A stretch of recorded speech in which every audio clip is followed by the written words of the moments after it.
Estamos aqui hoje com um especialista altamente qualificado em telemedicina, que é o tema do programa Papo Dinâmico, que já está no ar.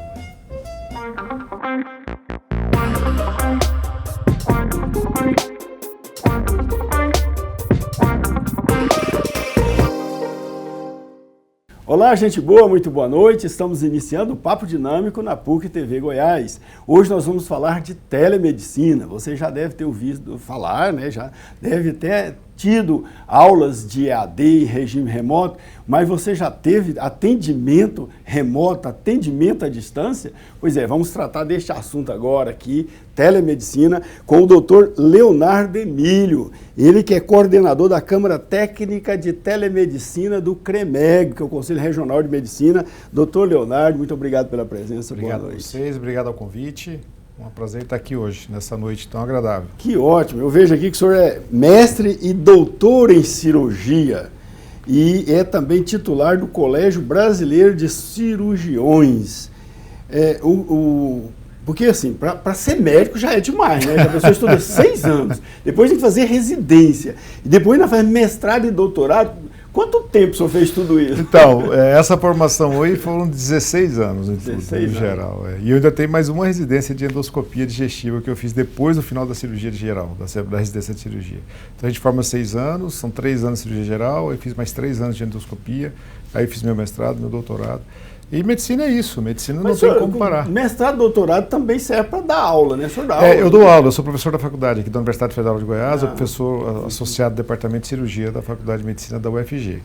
Então, mas nosso tema aqui é telemedicina. O que é telemedicina? Então, a pergunta é muito boa. Na verdade, telemedicina é uma forma de prestar assistência médica, uma forma de prestar assistência aos pacientes. O que é importante, assim, a telemedicina ela não é uma ferramenta. Existe uma tentativa, uma ferramenta, a telemedicina é uma ferramenta para prestar assistência. Não. Eventualmente um aplicativo próprio para isso, um celular, um computador, isso sim é uma ferramenta. Agora, a telemedicina ela é um ato médico e que isso tem toda uma implicação legal no sentido da forma com que a assistência médica é prestada e por isso tem todo um detalhamento específico sobre o que vem a ser a telemedicina. Eu não sei se eu posso... Por exemplo, existe então uma estrutura específica? Existe. Então, assim, a telemedicina existe há muitos anos, né? Na verdade, no Brasil, a telemedicina no mundo começou principalmente nas estações espaciais na década de 60, que era uma forma de prestar assistência remota aos astronautas nas espaçonaves, né? Isso foi feito pelos Estados Unidos e começou daí. No Brasil, a assistência primária começou muito nas plataformas petrolíferas, principalmente remotas, né, que ficam muito distantes do litoral, e por vezes não tem médico, tinha simplesmente um assistente de saúde. Então, o eletrocardiograma, exames laboratoriais eram passados para a Terra, e isso eram avaliados, e isso voltava para a plataforma como uma forma de uma conduta. Em sendo uma prestação de serviço, em sendo um ato médico, ela segue todo o rigor do Código de Ética Médica. O que aconteceu ao longo dos anos, assim, existe uma resolução. O que é uma resolução? A resolução é um documento coercitivo, um documento que é uma obrigação, é uma lei que foi feita pelo Conselho Federal de Medicina, que é quem rege a medicina no Brasil, e de 2002 é a última resolução, que determinava como seriam os critérios de telemedicina. Lembrar que em 2002 a gente tinha um telefone que era só para falar praticamente, mal e mal ele tirava uma fotografia, né? Então, ao longo desse tempo, nós tivemos uma super evolução, nós estamos falando praticamente 20 anos já dessa resolução. Sim. E em 2018 foi sugerida uma mudança nessa resolução, foi feita uma nova resolução do Conselho Federal de Medicina, e essa resolução foi muito criticada pela comunidade médica, por todo mundo, porque se acreditava que seria uma forma muito de perder o controle do ato médico. Isso poderia ficar na mão de grandes empresas e tudo. Então essa resolução de 2018 ela foi suspensa, ela foi revogada, ela chegou a ser publicada no Diário Oficial. E o Conselho Federal de Medicina deu um prazo até 2019, dia 10 de fevereiro de 2019, para que se mandassem sugestões para uma nova resolução. Só que aí no meio do caminho aconteceu uma pandemia. Então, no começo de março, a gente teve uma lei federal, que é a Lei 13.787, que foi a lei que foi feita pelo ministro, então, Mandetta, que foi de determinação de um estado de sítio, praticamente, em relação a um estado especial, sim, relacionado à pandemia. Então, era para proteção da comunidade, e aí foi decretado. Então, depois disso, dia 13 de março foi decretada a pandemia, e esse tempo que foi dado para medir as informações ficou exprimido nesse tempo. Então, a resolução ficou meio esquecida. Só que a pandemia, ela acelerou vários processos, e um dos processos foi a evolução, e em especial a telemedicina. Para ter um exemplo da telemedicina, na China, quando começou o processo, que foi onde nasceu o processo da Covid-19, a doença, 50% dos atendimentos médicos foram transferidos para atendimento pela telemedicina. Isso favoreceu muito a contenção da disseminação do vírus na época, sim, e foi daí que surgiu. E aí, em março, na sequência, surgiu uma portaria do Ministério da Saúde liberando o uso excepcional da telemedicina, que podia ser feita durante o período de pandemia. Na sequência, houve a publicação da lei do então presidente da República, Jair Bolsonaro, autorizando o uso durante a pandemia da telemedicina sem restrição.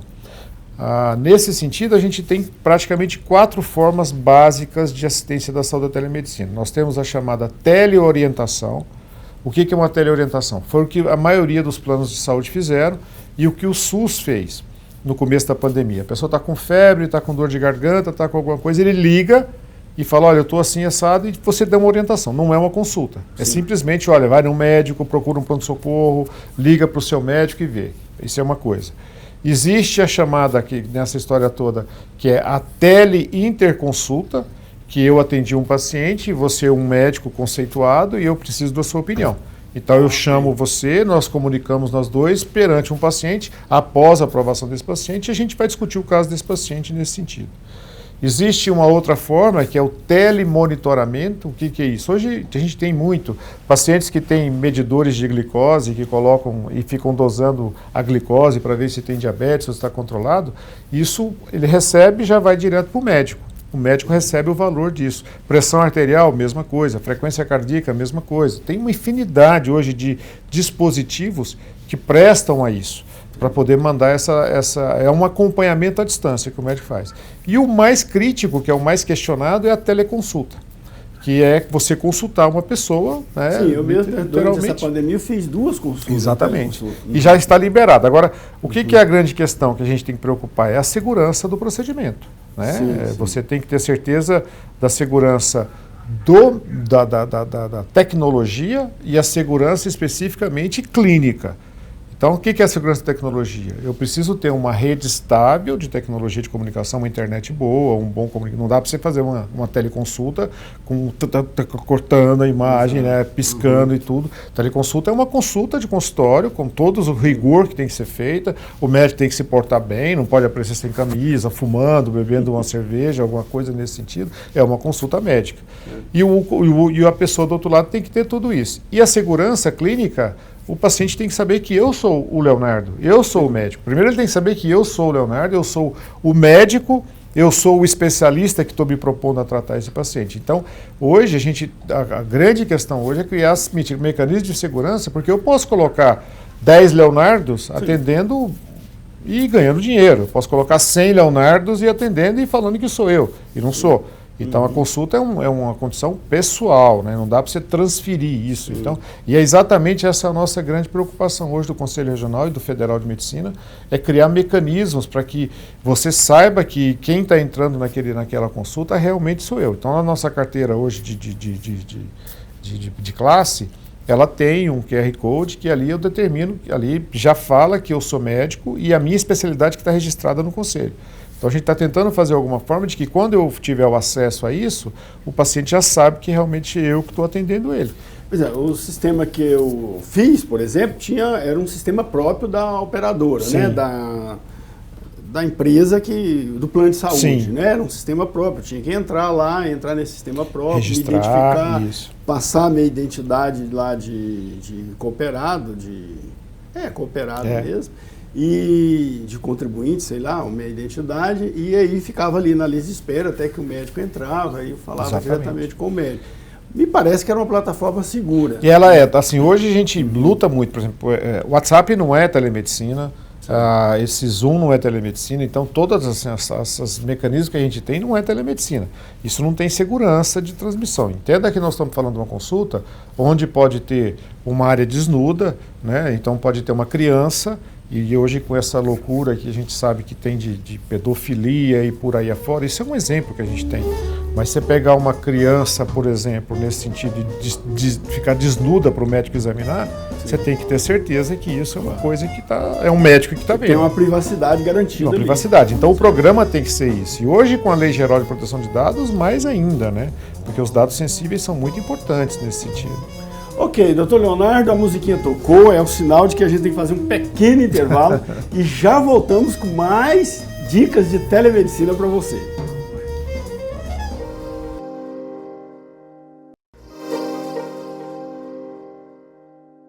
De volta com o Papo Dinâmico na PUC TV Goiás. Estamos hoje falando de telemedicina com o Dr. Leonardo Emílio, ele que é coordenador da Câmara Técnica de Telemedicina do CREMEGO, que é o Conselho Regional de Medicina. Dr. Leonardo, agora, a telemedicina, ela alia menor custo com qualidade? Não necessariamente. Não necessariamente. Na verdade, toda vez que a gente já se mostrou na medicina, talvez a medicina é uma das poucas profissões ou uma das poucas áreas de trabalho em que a tecnologia ela encarece o trabalho. Então, ela sempre que a gente tem uma tecnologia embarcada, a gente sempre geralmente tem um custo mais alto. Então, o fato de qualidade também não necessariamente. A qualidade depende do profissional que está do outro lado, que está te avaliando. Então, uma das preocupações dos conselhos de classe, o Conselho Federal de Medicina e o Conselho Regional de Medicina, é exatamente isso, é garantir que exista essa qualidade. Não é simplesmente... Porque podem haver, por exemplo, você pode pegar uma grande operadora dessa e colocar como se fosse um telemarketing. Encher de eventualmente médicos recém-formados, ou nem formados que sejam, ou nem médicos até, fazendo consultas como se fosse, como assim o fosse. Então, isso é um ato privativo do médico. Então, essa qualidade, a gente precisa entender muito bem quem está do outro lado para que vai fazer a sua avaliação. E, mais uma vez, assim, a segurança é muito importante. Então, antes de começar um procedimento de telemedicina, é muito importante que haja um termo de consentimento livre e esclarecido entre quem vai receber a consulta e quem vai fazer. Então, eu vou prestar um serviço e ele vai receber o serviço. Então, nós temos que ter um acordo. Qual que é o acordo? Não vamos poder ficar filmando, porque tem toda a Constituição, o artigo 5º, impede que a gente tenha exposição de imagem de pessoas, né? E agora, ainda mais com a questão da Lei Geral de Proteção de Dados, é mais crítico ainda. Então, tem que ter isso. Uma condição primária na telemedicina é que, havendo a impossibilidade clínica e técnica, a telemedicina se encerra. O que eu quero dizer com isso? Suponhamos que eu estivesse atendendo um paciente e a internet está ruim, cai toda hora, volta, a minha está ruim, a luz caiu, não consigo enxergar bem o doente. Acabou, isso não é telemedicina. Não dá para você fazer uma telemedicina mais ou menos. É uma consulta como se fosse do consultório, ela tem que ser feita. E outra coisa é a parte técnica, por exemplo, a parte clínica. Eu estou fazendo um atendimento. Nitidamente o paciente tem uma condição clínica que está ameaçando a vida dele, está infartando, vamos pensar. Na minha frente, acabou a telemedicina e eu encomendo eu recomendo, você procura assistência presencial no hospital mais próximo da sua casa, e isso não dá para ser feito por telemedicina. Então, esse acordo tem que ser firmado e tem que ser muito bem feito e elaborado. No consultor sempre tem aquele exame clínico, né? Sim. Que o médico faz, vê a pressão, vê o coração, sei lá, faz mais alguns testes clínicos ali. Na telemedicina isso não é possível, ou é possível suprir? Então, essa pergunta sua é muito boa. E é por isso que, legalmente, a teleconsulta, ela só pode ser feita a presencial. Isso é uma coisa que vai sair na nova resolução do Conselho Federal de Medicina. Então, para que eu faça uma consulta com você por telemedicina, ou por vídeo, num ambiente bem controlado, você já tem que ser meu paciente, já tem consultado comigo exatamente por isso, eu tenho que te conhecer. Até mesmo para evitar exatamente esse telemarketing da medicina, você entendeu? Sim. Porque ninguém examina ninguém e vai ficar uma empurração, e isso é interessante. Fala, e qualidade não. Isso cai custo para a operadora, mas cai a qualidade no final, que é o paciente, que é o que mais interessa nessa história. Então, a consulta primeiro ela tem que acontecer. Agora, existem a telepropedêutica, existem vários mecanismos da gente examinar. Quem tem muito, a dermatologia tem muito, a oftalmologia tem muito. Existem, por exemplo, eu posso auscultar um paciente, hoje tem dispositivos que eu posso ver saturação, oxigenação, posso ver a ausculta do coração, a ausculta do pulmão, tudo à distância. Então a oftalmologia já faz exame de fundo de olho, a dermatologia vê lesão, eles conseguem ver uma lesão de longe. Mas aí o paciente teria que estar em algum local com equipamento. Com essa disposição, exatamente, isso tem que acontecer. Capaz, então, se eventualmente houver um plano de saúde, alguma coisa, a Universidade Federal de Goiás tem um serviço maravilhoso de telemedicina para a oftalmologia, para o interior e para a área bem remota do estado de Goiás. Inclusive provendo a assistência de tecnologia, como a rede de comunicação de internet, tudo eles mandam. Então eles conseguem fazer diagnósticos assim à distância, porque eles levam o equipamento. Então o exame de olho é feito à distância por um médico que está aqui na Faculdade de Medicina. Então assim, a gente pode entender que a telemedicina ela pode ser muito útil e inclusive levar qualidade se na outra ponta onde está o paciente tiver equipamento que consiga registrar, digamos assim, os sintomas do paciente e transmitir para um especialista de qualidade. Exatamente. Também. Então a gente tem que ter médico nas duas pontas. A gente sempre pede isso. Okay. O ideal é isso, é ter um médico, por exemplo, eu quero fazer um atendimento lá remoto. Fica um médico, lá ele examina, eu vejo, eu falo e a gente comunica. E entender que a consulta da telemedicina ela gera um documento que é o prontuário. Tem que ter um prontuário médico de registro, não é simplesmente uma conversa e acabou. Isso é exatamente regido como uma consulta de consultório. E é uma consulta que tem todo o rigor do Código de Ética Médica, né, de preservação da integridade do paciente, né, toda essa condição tem que ser feita. O senhor citou aí oftalmologia, cardiologia? Dermatologia. Na verdade, assim, a radiologia, que faz exame de imagem, é mais fácil, porque você transmite imagem, você consegue ver com mais facilidade. Sim. As imagens de pele, lesão de pele, a dermatologia vê bem, e o fundo de olho, que é fácil de você... O fundo de olho não, o olho em si, né? A gente consegue examinar muito bem com a telemedicina. Então, são os que mais desenvolveram nisso. Mas outra coisa muito importante são os cuidados com o idoso. Às vezes o idoso está em casa e não consegue, existem hoje robôs que ficam em casa com um desses tablets ligado e ele conversa com o médico o tempo inteiro. Existem até bichinhos de pelúcia. No Japão tem isso, que você fica com o idoso, se ele tiver uma emergência, ele aperta alguma parte do bichinho, toca lá no hospital que ele está precisando de assistência. E se ele quiser falar, ele pega o bichinho e fala no bichinho e alguém vai ouvir isso aqui. O próprio animalzinho consegue transmitir dados de frequência cardíaca, de oxigenação do idoso em casa. Então, essa assistência ao idoso, esse acompanhamento que se faz, esse zelo domiciliário, ele é fundamental, a telemedicina nesse sentido. Ok, quando é que a telemedicina é recomendável? Então, a telemedicina é recomendável em situações em que nós estamos vivendo, que são situações em que nós somos obrigados a ficar confinados.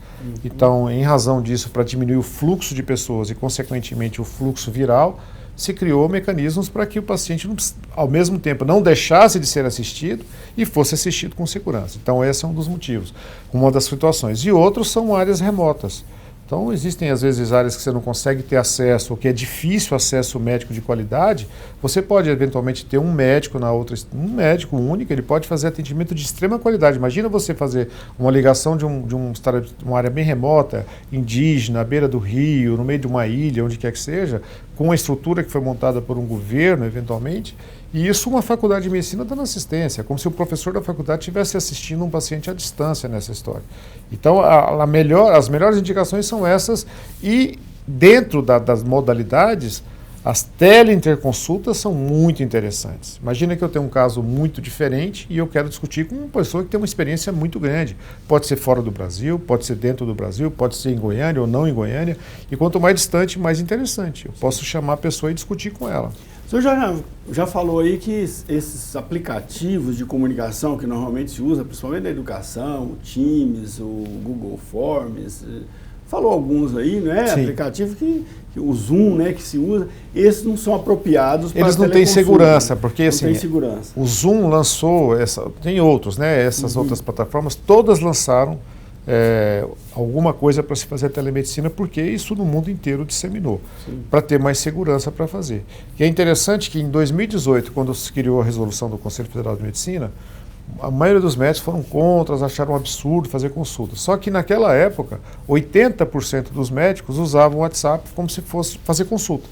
Conversar com o paciente, mandar dados, isso não tem segurança nenhuma. Eu já falei muito, mas eu fiz uma consulta com o médico e depois, na sequência, falando para o WhatsApp. Porque são dados que estão soltos no ar, né? na internet, no ambiente da internet, então isso não está. A gente tem que ter responsabilidade superior. Às vezes um exame, às vezes uma opinião, às vezes alguma coisa relacionada a uma condição até da sexualidade, até mesmo da condição ideológica do paciente, é citado numa imagem dessa. Isso hoje com os dados sensíveis, que a Lei Geral de Proteção de Dados exige que a gente tenha um cuidado com ele, isso é um crime. Eu posso estar cometendo isso e estou achando que estou ajudando.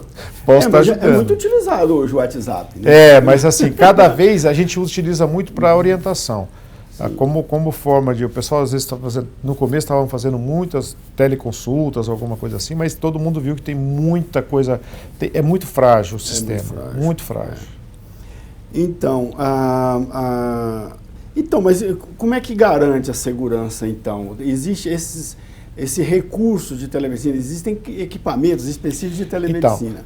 E eles já vêm com aplicativos próprios? Então, os aplicativos hoje, o que o Conselho Federal de Medicina vai fazer, que a resolução deve sair. Hoje tem uma lei, que é a lei, então, acima da lei não tem nada, né? A lei é lei, então qualquer resolução de qualquer entidade como o Conselho Federal de Medicina é abaixo de qualquer lei federal. Sim. Então, a gente vai sair a resolução, enquanto durar a pandemia, está valendo a lei, e a lei é muito genérica, porque a lei fala que pode usar, mas não dá nenhum critério de segurança, é um problema. Mas a resolução nossa vai vir exatamente com isso, porque é para falar quais são os critérios de segurança. Existem várias questões muito mais tecnológicas e até do ponto de vista de como se deve se ter um aplicativo nesse sentido que garanta a segurança da comunicação nesse sentido. Então tem várias formas até para falar, esse aplicativo pode, esse não pode. Os que estão vindo de fora, essas redes maiores, que são os que estão fazendo mais essas reuniões remotas que a gente faz, como o próprio Zoom, eles já estão vindo prontos, porque eles já têm estruturas muito ricas, né, em termos de tudo. As novas formas que estão vindo já estão vindo com todas as condições de segurança muito fortes. Existem questões de segurança nos Estados Unidos, é muito rígida nesse sentido. Então está coisa muito derivando de lá para poder bloquear os dados. A preocupação é exatamente com dados, porque hoje dado na internet é petróleo. Vende o seu CPF, vende o seu nome, vende o seu endereço, vende os seus gostos. Você pensa que você está precisando comprar um óculos, você liga o computador, já está lá óculos. Você pensa que você está querendo, então, isso é ouro, é petróleo isso hoje. Então, imagina dados sensíveis de uma pessoa, sabe, de uma comunidade de pessoas. O que isso representa? Então, essa segurança ela tem que ser muito, muito fiel, muito importante. E a gente é obrigado a garantir isso para o doente, sabe? Tá ok. Agora, esses centros de diagnóstico por imagem, eles já estão se organizando assim? Tem um local onde tem os médicos que dão laudo e distribuem laboratórios que captam as imagens pelo país afora? Sim, nós vamos parar um pouquinho, não? Vamos parar um pouquinho, o senhor responde daqui a pouquinho, tá bom? Daqui a pouquinho a gente volta.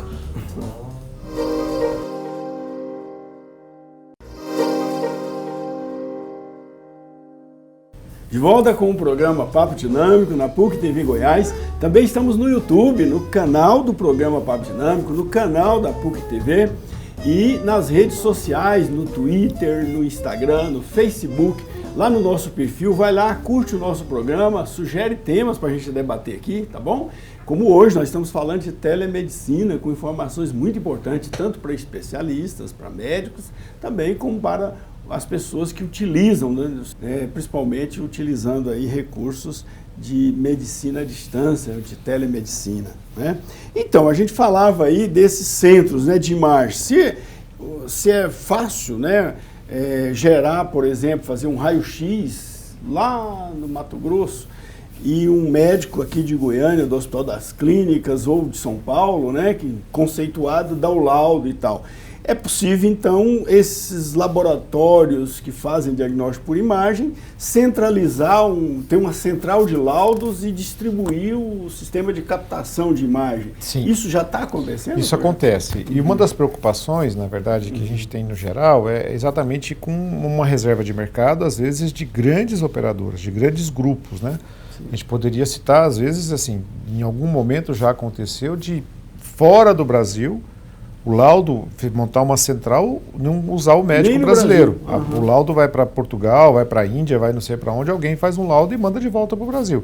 É mais barato para operador, para a grande operadora fazer isso. Isso é proibido, isso não pode fazer. Parece que o conselho também atribui que o médico tem que estar inscrito no conselho regional. Né? Exatamente, porque não tem como ter uma atuação do ponto de vista de fiscalização do conselho se não tiver um registro. Sim. Então ele tem que ter. Então o registro ele é regional, ele é estadual e a gente consegue fazer essa abrangência regional para usar. Um médico inscrito no CREMEGO, ele pode atuar em Mato Grosso? Pode de duas formas. Ele pode fazer um registro temporário. Eu vou para lá para fazer uma cirurgia demonstrativa, vamos pensar. Eu peço um registro, eles me dão um registro temporário que dura 6 meses. É um registro que eu posso ir lá e fazer isso e voltar. Ou eu posso pedir uma inscrição secundária. Eu não posso atuar numa região, num outro estado, sem ter o registro naquele estado. Mas então o médico que dá o laudo, ele também não poderia dar laudo fora do estado? Então, essa é uma discussão muito grande exatamente por isso, porque senão a gente cria uma reserva, pega uma firma enorme no Brasil e acaba com os radiologistas do Brasil, porque os outros da região vão acabar de fazer isso. E não é essa a história. E outra coisa que é importante, o exame... o exame é seu, é do paciente, então ele não é do médico.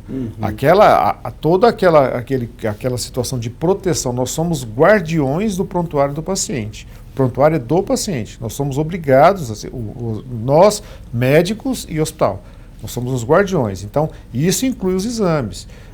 Há pouco tempo atrás, eu não sei se vocês lembram, teve um fato... um fato crítico, né? Até que teve uma esposa do presidente da República que teve um acidente vascular cerebral, teve um derrame, né, assim chamado, e a imagem do derrame se espalhou no WhatsApp que virou um negócio absurdo isso. Isso fala da dona Letícia, né? A esposa que aconteceu. Do ex-presidente. Exatamente. Isso é um crime. Sim. É um crime ético, na verdade, né? Sim, o médico não pode, na verdade, ele tem que resguardar a integridade do seu paciente e guardar o seu segredo. E essa é uma coisa que o médico tem que fazer. Você não pode sair divulgando exame de todo mundo. Olha isso. Isso não é uma brincadeira, na verdade. Isso vale para jornalista também, que gosta de mostrar paciente no leito lá, todo isso não entubado, pode. E fica mostrando, né? Eu acho ridículo. E não tem justificativa. Hoje a nossa luta também é com algumas classes. Você pegar, tem algum pessoal que mexe muito com a medicina estética, gosta às vezes mostrar o antes e o depois. Isso é proibido por lei na medicina. Isso não é um negócio, na verdade. E o antes e depois te dá uma impressão de que tudo que você vai fazer, eu vou fazer uma mesa com essa angulação, vai ficar dessa angulação. Só que isso é uma ciência biológica. Então a medicina é uma ciência de meio, não é de fim. Então nós vamos usar a medicina para chegar num resultado. E esse resultado, no meio do caminho, tem um ser biológico, tem dois, o médico e o paciente. Então tem a limitação médica e a do paciente. Então nem sempre isso acontece. Então isso pode ser até considerado como se fosse uma propaganda enganosa. Mostrar que meu nariz ficou perfeito, porque tudo bem, mas e os que ficaram imperfeitos? Você não vai mostrar, né? Isso é uma coisa. Agora, como funciona a cirurgia robótica? Então, a cirurgia robótica é uma área da cirurgia, né, na verdade, em que nós temos um procedimento cirúrgico que é feito através de uma máquina que são braços. A cirurgia robótica, na verdade, ela surgiu, ela começou a ser um procedimento na década de 90, ela cresceu muito na década de 2000 e no Brasil ela entrou em 2008, especificamente. O que é a cirurgia robótica? A cirurgia robótica é uma cirurgia chamada cirurgia de mínima invasão. A mínima invasão significa que nós não cortamos a barriga do paciente. Então, na área da mínima invasão, nós temos as cirurgias videolaparoscópicas, que são cirurgias em que o médico pega as pinças e opera. E a robótica, o diferencial, é que a gente coloca um aparelho nas pinças, eu sento num console, num computador, e ali eu fico olhando aquele sistema e trabalho sentado confortavelmente. A vantagem da cirurgia robótica sobre a cirurgia convencional é que as pinças que a gente opera convencionalmente, elas são rígidas. Elas fazem esse movimento e pronto, final. Então eu faço assim e depende da minha mão. A pinça da robótica, ela é igual à minha mão. Ela faz todos os movimentos da minha mão lá dentro. Então ela tem 7 graus de amplitude dentro da barriga, de movimentos, e que permite mimetizar todos os movimentos. Então é uma cirurgia muito mais delicada. Ela permite ampliar 40 vezes a imagem e ter uma imagem terceira em 3D, que a cirurgia por vídeo não tem. Então a cirurgia robótica também é uma forma de prestar. É tida como uma telemedicina porque nós trabalhamos com as informações do paciente. Ela fica gravada, é uma imagem, e eu posso fazer uma cirurgia combinada, isso já foi feito, de ficar Como é que é isso? Fica o doente na cama, os braços do robô, eles ficam em cima, eu coloco as pinças no paciente e prendo nos braços do robô. Eu vou para o console, sento, e aí o que eu faço lá, esse braço aqui faz o movimento. O que eu fizer de cá, ele está fazendo. Obviamente tem um treinamento para isso, né? Então existe toda uma certificação para você ser um cirurgião robótico. Então, eu já fiz a minha certificação. A certificação ela inclui você fazer um curso de como funciona o robô, o que é o robô, sim, tecnicamente, claro, o robô, e obviamente usá-lo como médico. Então, os movimentos que você faz, o que acontece no robô, o risco, qual que é a demanda, tudo que acontece dentro de um robô é muito parecido com a segurança da aviação. Então, tudo é muito feito, refeito e o senhor faz cirurgia robótica? Faço cirurgia robótica. E o senhor tem isso na clínica que o senhor atua não, ou no hospital das clínicas? Não, o robô, em Goiânia não tem robô. Não tem. Quando eu opero o robô, eu opero ou em Brasília, ou em Curitiba, ou em São Paulo. A gente tem vários locais no Brasil. Para você ter uma ideia, a diferença, nós estamos 200 km de Brasília tem 7 robôs. Robô é uma máquina que fica dentro do hospital, uma máquina muito grande, por sinal, os atuais, né? E essas plataformas são muito caras. Então, se você pegar um robô hoje colocado no Brasil, a gente falando alguma coisa em torno de 23, 24 milhões de reais. Tem restrições para usar o robô? Restrições, assim, as cirurgias abdominais podem ser feitas, todas em sua situação. Cirurgias torácicas, elas podem ser feitas. Cirurgias de cabeça e pescoço, tireoide, paratireoide, ela pode ser feita. E cirurgias da pelve, são cirurgias do reto, do canal do ânus, da bexiga, do útero, do ovário, tudo, e da próstata, que talvez seja o carro-chefe do robô. E essas cirurgias são mais recomendáveis do que a manual mesmo? Então, do que a manual, sim. Nós temos assim, a cirurgia aberta, que é as cirurgias laparotomia, que a gente corta a barriga e vai lá e opera. Ou corta o tórax e opera. Resolve, mas você tem um trauma cirúrgico muito grande. Tem essas de vídeo que faz os cortinhos e passa as câmeras, e eu opero com a minha mão, depende da força da minha mão, e tem a robótica em que eu passo do mesmo jeito, só que os movimentos são mais delicados e precisos. E o robô, ele tira as imperfeições humanas. Então, uma das imperfeições humanas que mesmo não necessariamente precisa ser um paciente, uma pessoa mais velha, às vezes tem pessoas jovens que tremem para fazer isso. O robô, ele estabiliza a mão.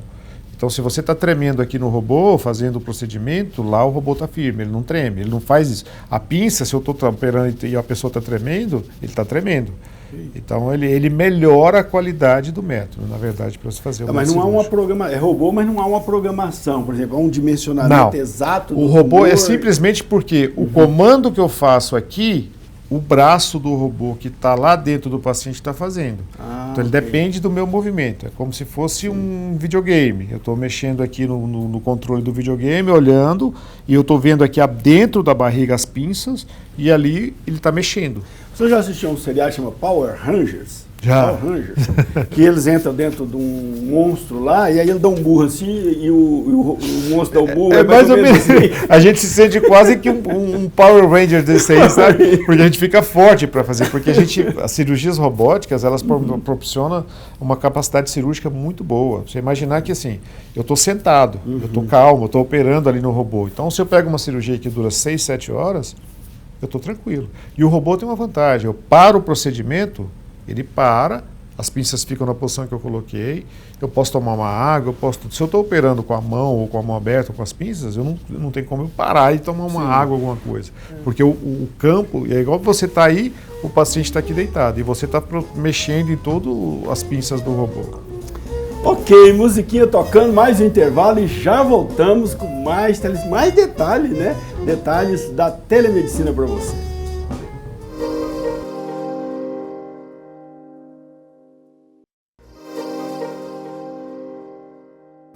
Olá, gente boa, de volta com o Papo Dinâmico na PUC TV Goiás. Eu falei no bloco anterior, vou insistir, hein? Não deixe de seguir nós lá nas redes sociais, no Twitter, no Instagram, no Facebook e sempre no perfil do programa Papo Dinâmico, mas também nós estamos lá no YouTube com este programa que você pode assistir, pode baixar e compartilhar com seus amigos e mais centenas de outros, sempre com temas muito importante para qualificar aí a sua vida, né? Para você adquirir informações que possam ser muito úteis para você e sua família, tá bom? Hoje estamos falando de telemedicina com o Dr. Leonardo Emílio, coordenador da Câmara Técnica de Telemedicina do Conselho Regional de Medicina. Então, doutor Leonardo, quem quiser ser atendido de forma pela telemedicina à distância, quiser uma consulta, ele tem direito, o paciente tem direito de pedir isso? Ou não é faculdade dele? Hoje, a telemedicina, como eu disse para você, nós não permitimos assim que faça legalmente a primeira consulta presencial, tá? À distância, a teleconsulta. Você tem que te passar pelo médico, ele tem que te consultar, porque isso permite que ele faça uma avaliação. Então é para um segmento, e ele pode fazer retornos quando ele precisar, não precisa voltar. O que a gente faz muito hoje nesse sentido, que não é uma consulta, é a teleorientação, que seria o que o WhatsApp faria, mas num ambiente muito mais seguro, que é você ligar e perguntar o que está acontecendo comigo, estou passando por isso, assado, estou sentindo dor, estou com dor de cabeça, estou tonto, não sei. E isso mas as operadoras de plano de saúde estão obrigadas a fornecer esse serviço? Não, obrigadas não. Essa, na verdade, assim, como é uma forma de se prestar o serviço, isso não tem nenhuma obrigação legal. Você fala, você tem que fazer telemedicina? Não, não tem. Você pode oferecer o serviço. Seria um diferencial, então? Seria um diferencial a mais nessa história toda, mas não é uma coisa que é obrigatório. O plano tem que fazer isso. Não, o plano tem que dar uma consulta médica para ser atendida. Agora, ter a telemedicina fazendo parte do plano dele, isso aí é uma questão do plano de saúde, não é uma obrigação. Não é mesmo. E a inteligência artificial, onde entra nesse contexto? Então, a inteligência artificial é muito interessante, né? Que é a inteligência da máquina, né? A questão assim, a inteligência artificial são protocolos, na verdade, né? Que são algoritmos que eles montam do ponto de vista de repetição. Então, existem algumas preocupações, principalmente com relação às consultas. Se você perguntar, o pessoal tá aqui que liga para o plano de saúde X, nesse dia aqui em Goiânia ou em Goiânia, normalmente eles têm mais comumente dor de cabeça do lado direito. Eu estou dando um exemplo bem até idiota, mas ele tem uma dor de cabeça do lado direito, que ele sua muito, a mão esquerda fica assim, fica assado, e aí na evolução a maioria desses pacientes é uma doença X. Aí eles vão cruzando os dados. E aí o que é a ideia? A ideia de alguns planos de saúde, que é crime, isso não está certo, a pessoa liga, ele vai perguntando, você tem dor de cabeça do lado direito? Sim. Você sua a mão esquerda? Sim. Você tosse? Sim. Você não sei o quê? Sim, lá no meu plano de saúde, antes da consulta, tem um monte de perguntas. Então, a ideia disso, aí você fala, não, isso é para ajudar o médico. Mas é uma preocupação, porque isso está criando um banco de dados de qual é o perfil da pessoa que está ligando. Sim. Então tem que tomar muito cuidado com isso. Agora, a inteligência artificial é uma coisa maravilhosa, porque, como vamos passar na robótica, por exemplo, a ideia é tentar criar o mecanismo ideal. O que é o mecanismo ideal? É tentar tratar a cirurgia ideal. Por exemplo, eu faço cirurgia de obesidade. Vamos pensar, não. A parte da cirurgia que eu pego o intestino é muito boa. A minha mão esquerda nesse movimento é ótimo. Mas a mão direita do professor é boa demais nesse momento que pega para cá. E aí, lá na outra parte da cirurgia, o nosso amigo João também tem uma técnica. Então, o que eles querem pegar? Querem criar o que é o ideal. Então, os meus movimentos, e eles medem como? Tempo de cirurgia, resultado, sabe, a qualidade do movimento, a eficiência daquele movimento. Eu fiquei lá tentando dar um ponto, 10 vezes dar um ponto. Falei, não, esse cara tá fora, né? Então, o outro que chega, ele dá um ponto bonito. Pegar o melhor dos melhores e criar o que seria ideal, né, na verdade.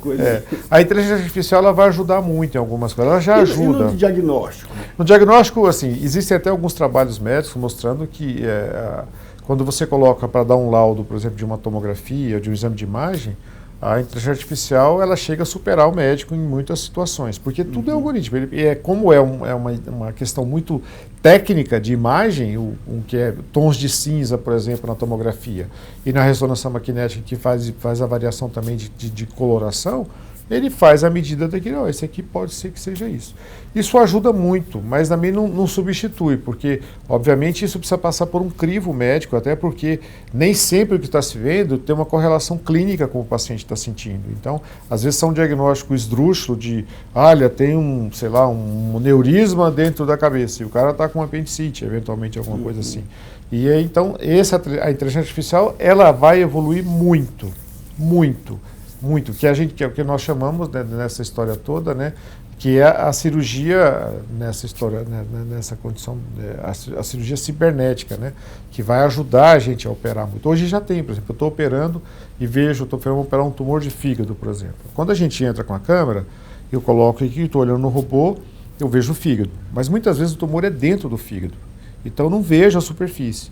Então hoje existe a possibilidade de você pegar a imagem da ressonância ou da tomografia, jogar no robô, e a imagem é projetada em cima do fígado e faz uma imagem terceira dimensão e eu consigo achar onde está essa lesão, até como se fosse uma estereotaxia. Eu acho aquilo ali especificamente onde eu vou operar. Então minimiza o trauma cirúrgico e obviamente favorece o resultado.